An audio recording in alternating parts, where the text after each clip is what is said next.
You know? What is the difference between exhale, inhale, and exhale?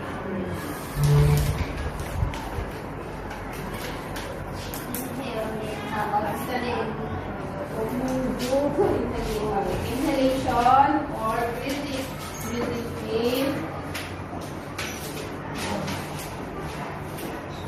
It's in the name. Okay. Or exhale or breathing.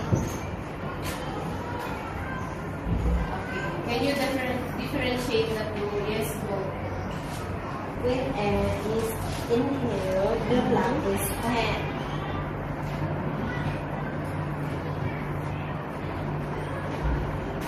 Okay. When air is exhaled, the lung What contract. will happen that? Okay, so that is what happens if we do the exhale and inhale. So, okay, very good.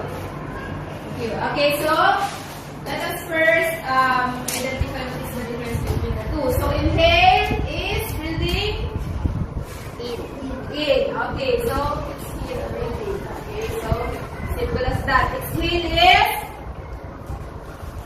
How about exhale? Okay, bring it out. Okay, so that is simple definition of this two. Okay, so what both said, what happened to the lungs if we inhale? What is expand? Okay, so once we inhale air, so our lungs, as you can see, this is our lungs. So our lungs is inside the rib. So what happened to you said it is expanded, or once we inhale air, so our lungs expanded, or what is expand or expanded?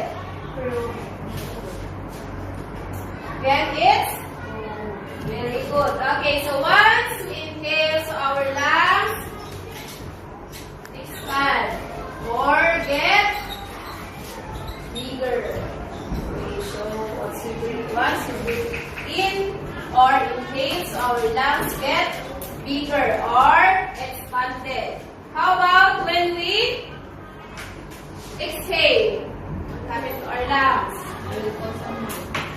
Okay, what happened to our lungs once we exhale? Inhale, expand or bigger. Exhale,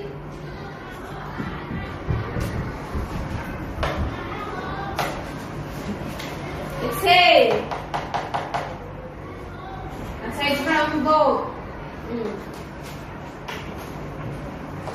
I think you can remove your nails already because I already know. You can remove your. Okay. Gia. Our lungs will expand once we inhale, or it becomes bigger. How about when we exhale? What happened to our lungs? Exhale, expanded or bigger. Inhale, sorry. Exhale. What happened?